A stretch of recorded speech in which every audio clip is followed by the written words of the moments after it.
Hello കൂട്ടുകാരെ, മാ കുക്കിൻ്റെ പുതിയൊരു വീഡിയോയിലോട്ട് എല്ലാവർക്കും സ്വാഗതം. ആദ്യമായിട്ടാണ് ചാനൽ കാണുന്നതെങ്കിൽ എല്ലാവരും ഒന്ന് സബ്സ്ക്രൈബ് ചെയ്യുക. ഇന്ന് വെറൈറ്റിയായിട്ടുള്ള അമൃതം പൊടി കൊണ്ടൊരു ഉപ്പുമാവ് ഉണ്ടാക്കിയാലോ. അതിനായിട്ട് ആദ്യം തന്നെ കുറച്ച് ഇഞ്ചിയും കുറച്ച് ചുവന്നുള്ളിയും ഇതുപോലെ വട്ടത്തിലൊന്ന് റൗണ്ടായിട്ട് അരിഞ്ഞെടുത്തിട്ടുണ്ട്. ഇനി വേണ്ടത് അമൃതം പൊടിയാണ്. അമൃതം പൊടി എടുത്തിട്ടുണ്ട്. അതിലേക്ക് ചെറു ചൂടുവെള്ളം കൂടി ഒഴിച്ചു കൊടുക്കുന്നുണ്ട്.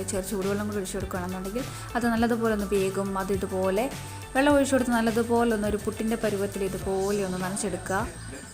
ചട്ടി ചൂടാക്കുക. ചട്ടിയിലേക്ക് കുറച്ച് എണ്ണ ഒഴിച്ച് കടുക് ഇട്ട് നല്ലതുപോലെ ഒന്ന് പൊട്ടിച്ചെടുക്കുക. അതിനുശേഷം നേരത്തെ അരിഞ്ഞ് വെച്ച ഇഞ്ചിയും കുഞ്ഞുള്ളിയും പിന്നെ കുറച്ച് വറ്റൽമുളകും അതുപോലെ തന്നെ കുറച്ച് കറിവേപ്പിലയും കൂടി ഇട്ട് നല്ലതുപോലെ ഒന്ന് മൂപ്പിച്ചെടുക്കുക. അതിനുശേഷം കുറച്ച് മഞ്ഞൾപ്പൊടിയും കൂടി ഒഴിച്ച് നല്ലതുപോലെ ഒന്ന് മൂപ്പിച്ചതിന് ശേഷം കുറച്ച് ചൂടുവെള്ളം ഒഴിച്ച് നല്ലതുപോലെ ഒന്ന് തിളപ്പിക്കുക.